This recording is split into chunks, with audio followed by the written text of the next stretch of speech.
Hello, everybody, and welcome to Ministry Mondays with Meg. I'm Meg.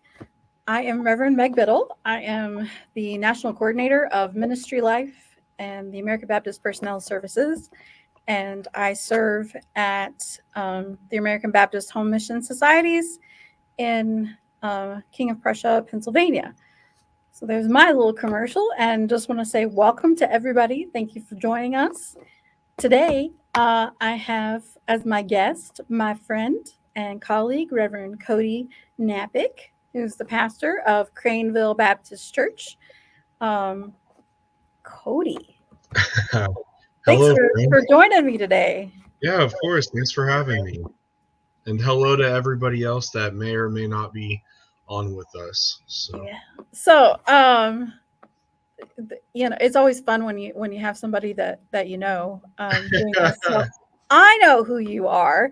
Um, And I told him, yeah, you're a pastor, but so why don't you tell everybody who may not know you a little bit about you and ministry, what life's like, that kind of stuff. yeah, for sure. My name's Cody. I'm the pastor of Craneville Baptist Church, which is a very tiny rural city right outside of Carbondale, Illinois, which a lot of you probably don't know where Carbondale is, but we are at the bottom part of Illinois, pretty about an hour away from Missouri and an hour away from Kentucky. So, um, been serving here for a little bit over 4.5 years.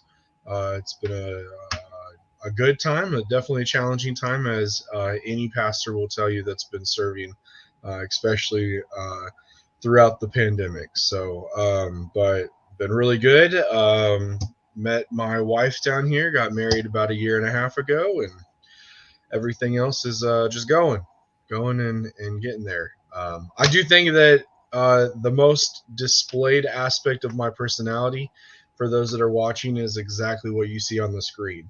Uh, Meg is wonderful and professional and has this beautiful calm thing in my office is chaotic and sensory overload, but that's kind of me in a nutshell. So but yeah, we have a church down here. It's roughly about 115 uh, members a week.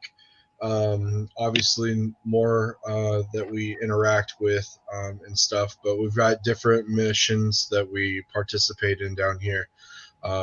One of the really nice things about our rural city is that we have a really good ministerial alliance. So we've partnered up with about 6 other churches, and it definitely helps all the churches be able to do a little bit more. And then obviously the location where we're at, we are connected to another city named Carterville. Really, if you just drive down the street, you're in Craneville 1 second and Carterville the next second. So we have a lot of interactions with both cities, city councils, and city halls, and do everything that we can to just kind of help out both communities, since we have a lot of members that live in both Craneville and Carterville. So, but yeah, we are just trucking along, trying to navigate some stuff. Been extremely blessed. We have a lot of nurses and teachers here, and so we've been able to really look at that and use those as much as possible. In just the sense of being the hands and feet and everything that we're hopefully called for in this community. So, some of the different missions that we do here. One of our unique ones. I was telling uh, Reverend Meg about this before we got on. Was we have a quilting group that consists of different ladies that hand quilt. Quilts. That was weird, but No, it's fine. they've been doing it for forever, and we have some really gorgeous quilts that are in the church. One actually depicts the transition of the church as a whole, because it used to start with a little tiny white church back in 1890, and now is a 3 building campus. that takes up about 2 city blocks by 1 city block. So it's been cool. They do a lot to help the building fund and continue to enjoy, and it's also just wonderful to talk with them and see how much it helps them out and stuff. So that's kind of a pretty cool, unique one that we've got. In fact, I'll grab one of my stoles here in a little bit. It was made by one of them, and it matches our stained glass windows that we have in our sanctuary. So that's a pretty endeared aspect to my stole collection. But other than that, we participate in Gumdrops, which is a group that provides meals for children at school that potentially don't have meals at home waiting for them. And we participate in our community pantry, uh, try and provide food any way, shape, and form that we can. The cities, obviously, during COVID and the extreme um, rough times that were going on through that, we opened up a lot of drive-through food distributings about once a month. Um, Craneville Baptist, and then another Baptist church here in Craneville called Love and Truth. We came together with the city, and the three of us worked together to try and help everybody out and stuff. And we have a Meals on Wheels program that feeds elderly and disabled that aren't able to get out. Um, you know, Within the church itself, we've kind of been looking at different things, trying out some new things. We've got an amazing women's circle that is extremely involved in the ABEW. They do a lot of different things every year. During Christmas time, we have a mission tree that they put on that's in the back that makes funds to different missions at the time. In fact, our youth group actually went to Kodiak Baptist Mission, which is one of your guys' partners. And in fact, Kelly's going to be one of the speakers at Space for Grace this year. And the Women's Circle made their mission tree for their Kodiak Baptist Mission that year, and really, really unified with the youth and helped them out. So we have a bunch of loving and giving people, and we're just trying to create more opportunity to make people effective, whatever that looks like in their context, but also to give people opportunities to do stuff. So we're in the process right now of trying to, I'm in the process right now of trying to build together a new mission for our church that is extremely focused on some of the geographical beauties that we have around here. When you say Illinois, everyone thinks about two things: Chicago or farmland. Right. And we're far enough on the south that I tell people we're kind of like the Ozarks of Illinois. We've got rock formations, we've got forests, we've got a national park that's about 6 miles south of us. We've got a lot of refuges, a lot of lakes.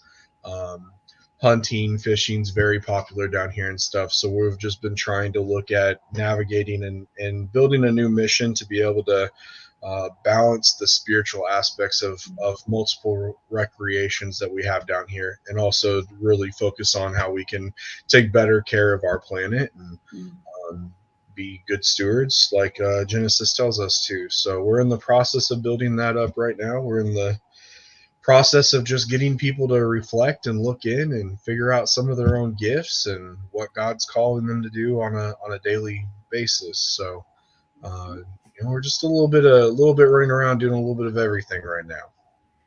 So after I don't know that we said the pandemic's over, because we're still trying to enter that endemic phase. Um, how has that changed things in your congregation, or did it really? I mean, I know how it affected the Midwest was very different than it was on the different coasts. Yeah. So Um.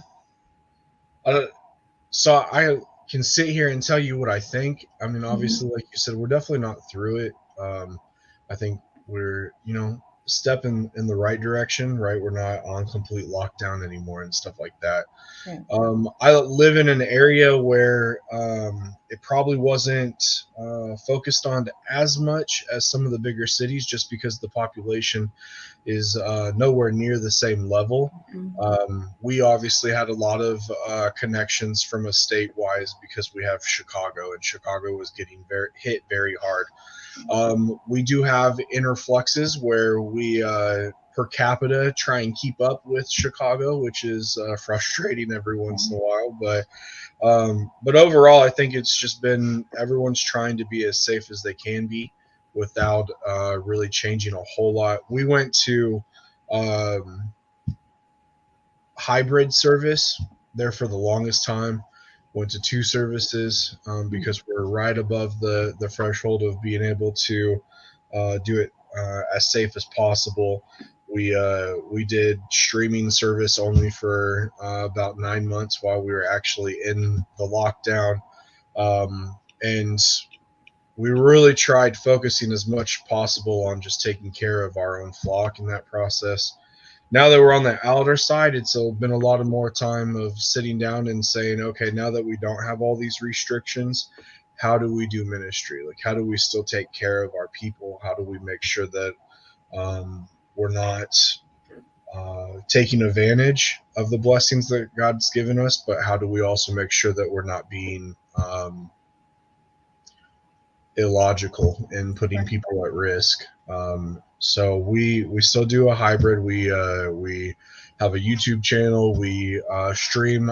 We have probably close to probably about 10 members that medically just still feel like it's not their time, which is perfectly fine. They join us on YouTube and have a wonderful time with us there. And but other than that, we've opened up for the most part back to the normal. This area has as a whole, again, just because the numbers are very little. I mean, I keep forgetting not all of you know all of our stuff. So Craneville and Carterville together have a little bit less than 10,000 people population wise. So it's not very condensed, but it's also bigger than some other towns that I know of, like Taylorville, where there's 500 people. So, Right. so we're right in the middle. We are stuck in between what they like to call in Southern Illinois as the two big cities, Carbondale and Marion, which one has the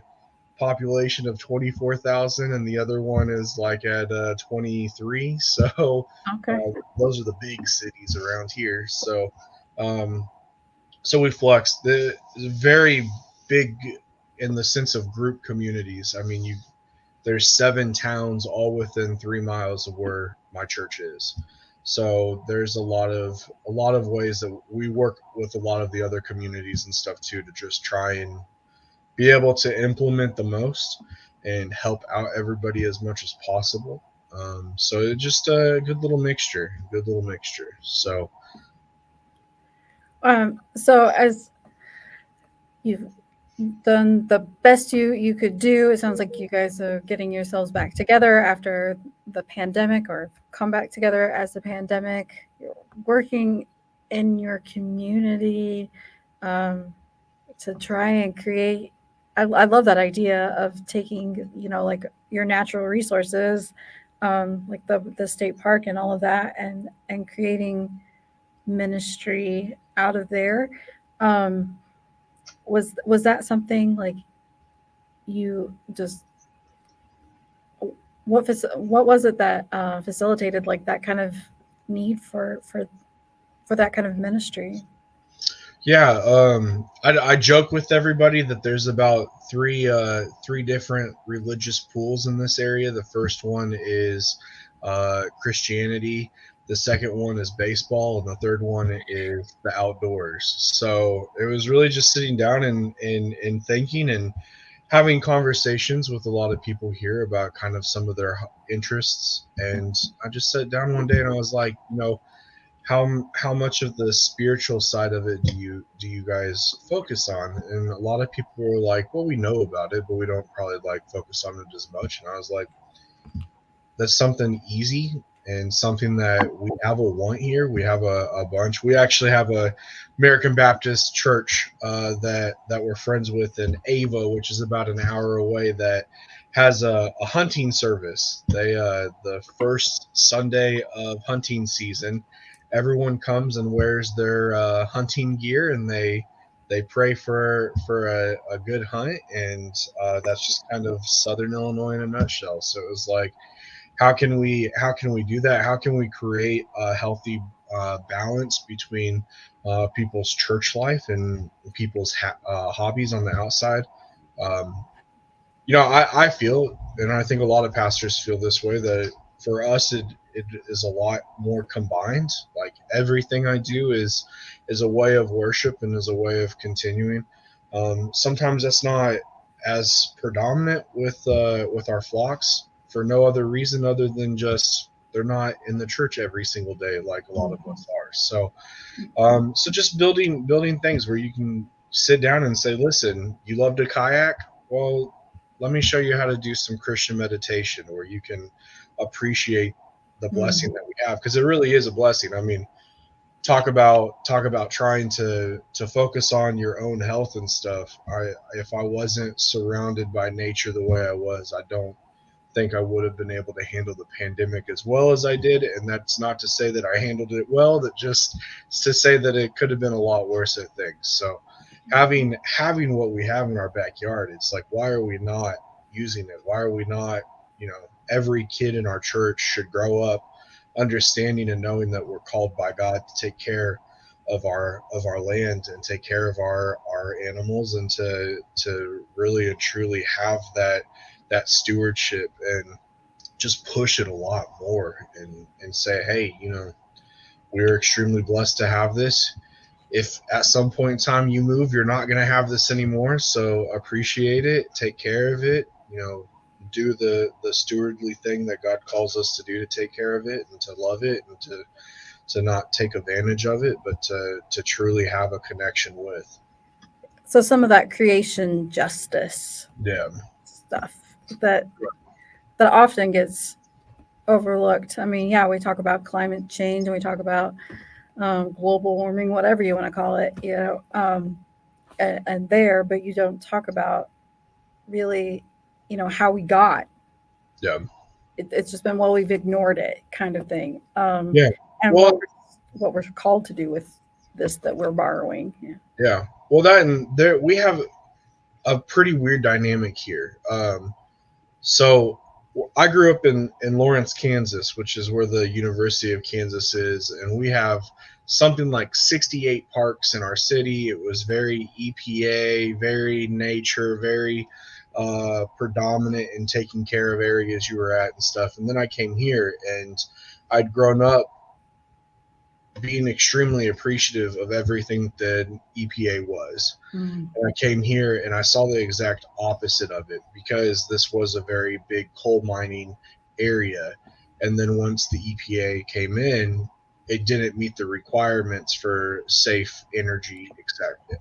So a lot of those mines closed, but other than just those mines closing, it completely destroyed infrastructures of cities. I mean, there's a city down here named that's Cairo, and it's at the base of Illinois, and it's really close to the rivers, and it was hugely based on the port system, especially with coal. And once all the mines closed, it's basically a ghost town now. And so it was more than just mines closing; it was cities and infrastructures, and every base of an identity were all closing. So it was a culture shock to come here, because a lot of people were very against it. And then I can throw a baseball across the road and hit a wild refuge that we're extremely close to. So it's trying to navigate those two and understand both sides of it, and to see that. So now I think we're in the process of hopefully creating something that will build a better connect for it. And I'm not saying that in the sense that as soon as all that happened, that everyone was like, forget nature or anything like that, but just to kind of give a better taste in the mouth, I guess, for the stewardship that Genesis does, that Genesis does provide us. That God says, hey, I created this. I want you to take care of it. I want you to love it. I want you to really interact with it more than just being in control. Like I want you to understand this blessing, and I think that's the direction we're headed for. Just Yeah. as anybody that's a pastor knows, it definitely takes a little bit longer to do something than to just pop it off uh, for long term stuff. So Right. Right. So is that really your biggest challenge? I mean, you've said you're this town in the middle of, two bigger ones. yeah, Um, I grew up in the middle of nowhere, Indiana, with 2,000 people and no stoplight. Um, they still don't have a stoplight light today. I Which is good and bad. yeah. Um, so it is that really that um, where you've had businesses close down, towns fold. Is that really where a lot of your challenges come from? Is that lack of employment um, where you're at now? Well, so this area that we're at used to be very mine focused. I think they rotated very quickly. As I said earlier, we have a bunch of teachers and professors, and we have a bunch of nurses. Um, we have a lot that rely on Southern Illinois University, the Salukis. And then we have a lot that are very connected with Southern Illinois healthcare, which is one of the dominant healthcare systems in this area. So a lot of it is more on those aspects now, but just like everybody else in this time, Craneville and Carterville both had to sit back and say, okay, what do we do now? How do we do it? What does it look like? So we have been spared. Our little stretch of 13, for the most part, has been spared in the sense that we've been able to find something else. Um, Cairo and Creel and stuff like that, all of those are a lot smaller cities that are a little bit farther away from 13. They are having a little bit harder time bouncing back compared to us, but that's because our mentality completely shifted. That went from blue collar to more educational and workforce assets as nurses and doctors and professors and teachers. So I'm so glad because I didn't have that experience when I was in Carlinville. Um, the when the mines closed up, there it was. I mean, yeah, we had the university, the Blackburn College that was there, yeah, but that's not enough to sustain a town. And so, a small college and a small hospital just isn't gonna cut it. yeah, So, yeah, it really speaks to the challenges, and I love that how your church just, it sounds like, has adapted to those challenges that have come your way, and you work with others in the community. No, I mean, denominationally, right? So, yeah. um, I think those things. I think those things are beautiful and lovely, and an important part of the ministry, really. Yeah. I mean, it's definitely. I mean, I definitely don't want anybody to think that we don't have our own stuff going on. I mean, things are definitely hard in different spurts and stuff. We have, we actually just did. The numbers are probably a little bit far off now, but if you take the attendance of the churches that participate in the ministerial alliance compared to what they say our full on population is, we've only are serving about 19% of people that are in our own area, and so it's definitely been to sit back. Now we do have a thing because we are so close to Marion and Carbondale, where there is a lot of people that go to some of the bigger churches that we have, like Cornerstone and stuff like that. So, but still, let's throw out a crazy number and say that it's 30%. It's still only 30%. So, I think it's definitely been been a big challenge, and I'm extremely blessed by the other pastors that are in the ministerial alliance to walk alongside me, where we just really want to we sit down and we just listen. We try and figure out what's best for our community as a whole, and try and work together as much as possible. We actually just created a church walk where people at the churches would go to the different schools and walk around the beginning of school and pray for the students, pray for the teachers, pray for the faculty and the staff. This was our first year doing it, and it was really good. And that really just stemmed from sitting down and listening. We have a bunch of people that were like, "Hey, why aren't we doing this?" And if you want to do it, we'll do what we can do to get it going. So, extremely thankful for that. And our city councils both do a really good job of trying to find ways to kind of encourage the small happy town vibe. We have a thing called Christmas in Carterville every December, and the first year I was here, I went with another pastor friend, and I looked at him and I said, "It's like a Hallmark Channel movie, like it's my downtown." So we are extremely focused on trying to work with our community, but we also understand and know that there's something that definitely still needs to be worked on, because 30% on the high side is still not very good, and we just want people to know that the love of Christ is there, and that we're here to help people, and that we're here to just conversate, not push anybody any type of way, but just let them know that there are people here that do care for them. And so, Okay, so here's a random question. yeah. Just because I think it's fun. So, people who may have never met you before, know nothing about you. What's something you could tell them about Cody, about who Cody is? You know, just Oh, I don't know. I think that more of a better question for you and some of my other peer colleagues. Um, I don't know. Very authentic. Sometimes it gets me in trouble, but I have a wonderful heart to just care for people. I told my church when they first hired me that honestly, if they would just give me the same amount of money to sit in a coffee shop and talk to people, that I would be probably the happiest person in the world.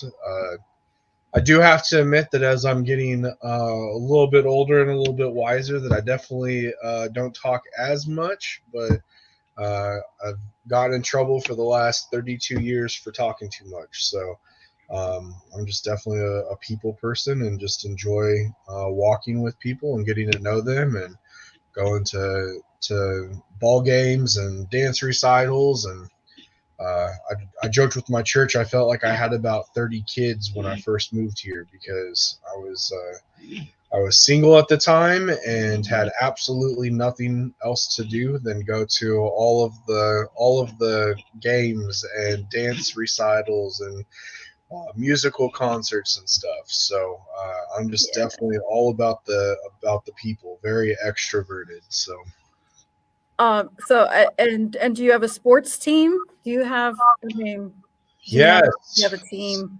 So originally and fully, I'm a Chiefs fan. I bleed the Chiefs from being from Kansas, and I actually got extremely lucky, because this part of Southern Illinois is really divided between the Chiefs, the Titans, and the Bears. So I'm not by myself out here. There's other Chiefs fans. So other than that, there's actually a small little. We are definitely in Cardinal territory. For those that don't know how everything around the Cardinals work, for the longest time, they would broadcast on the radio, and it would be a free radio station for the entire area. So there's a lot of people in this area that have grown up as Cardinals fans for their entire lives, and the lives of their parents and their grandparents. And my father is actually a Cubs fan, so for Father's Day, the first year I was here, I bought him Cubs Cardinals tickets and wore a Cubs shirt, because he is a Cubs fan, and my church did not like that. So now we have a little bickering that goes back and forth because, well, it kind of goes back to your personality question.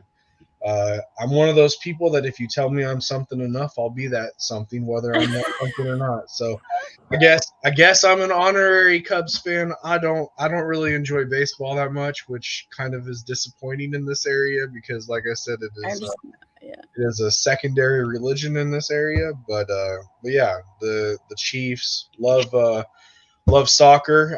St. Louis just got a new soccer team. Nashville just got a new soccer team, and both those cities aren't too far away. So I'm definitely a Sporting KC fan. Ultimately, try and go see them when they come this direction. But yeah, I love it all. Love it Saying all.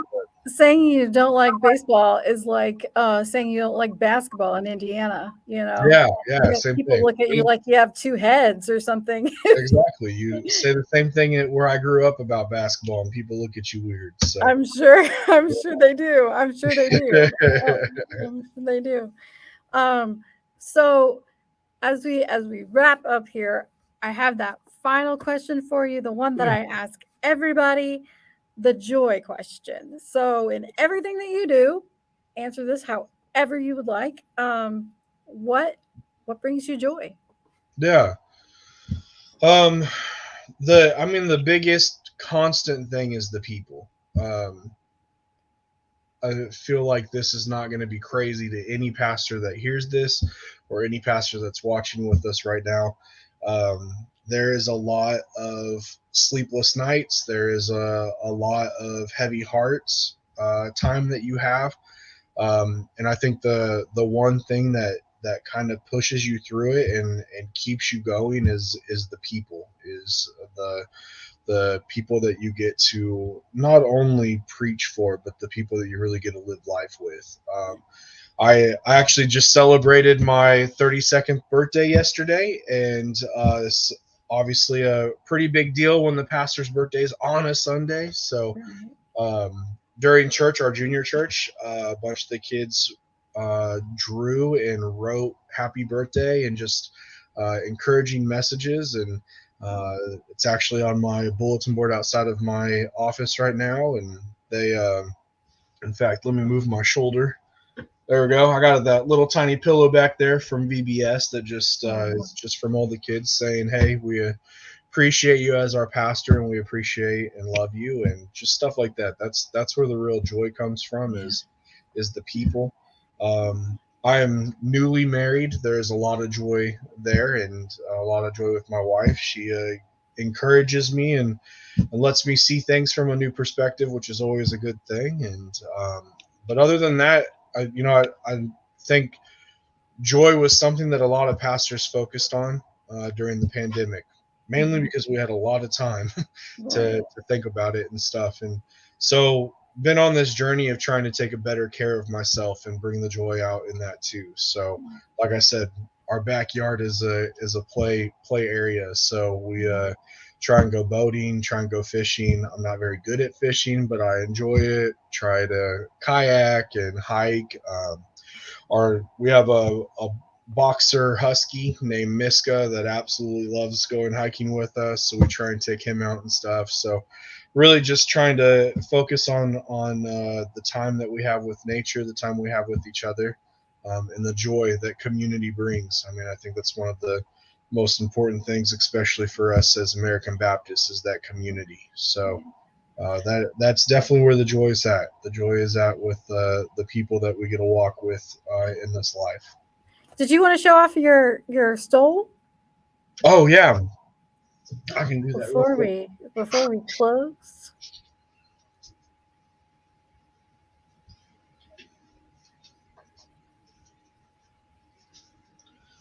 Give these So ladies a this little bit. matches our stained glass windows. That's lovely. We have 11 stained glass windows in our sanctuary, and each one has a different logo on the inside of them. Oh wow. So when I first got here, I looked at one of my quilters and I said, "Hey, can you make me one to match the sanctuary?" So it's great. We love it. I love it. It's a little bit heavy duty for pastors that wear stoles. You'll know how wonderful that is. Yeah. Uh, Yeah. so, but yeah, the people is the joy for sure. It's the reason why I get up. It's the reason why I go through a bunch of the things that I go through, and it's the reason why we keep doing what we do is just the interaction and the relationships that we have with people. Well, I'm grateful for you for taking this time to chat with me and share your ministry, and a little bit about Craneville. And appreciate that the good ministry, the great work that you're still doing for the kingdom there in Craneville, Illinois. I look forward to seeing you in a few weeks at Space for Grace. Yeah. So this again I'm Reverend Meg Biddle from the American Baptist on Mission Society, and my guest today has been Reverend Cody Knapik, pastor of Craneville Baptist Church.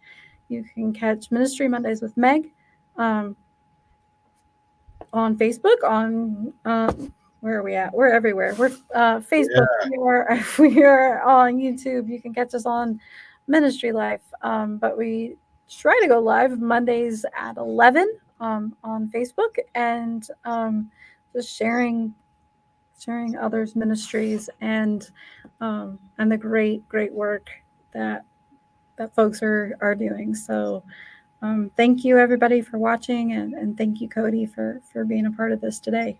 Of course. Thanks for having me, and thank you for all the work that you do. And it's been amazing to watch these on Mondays. So thanks. My pleasure. Thanks, everybody.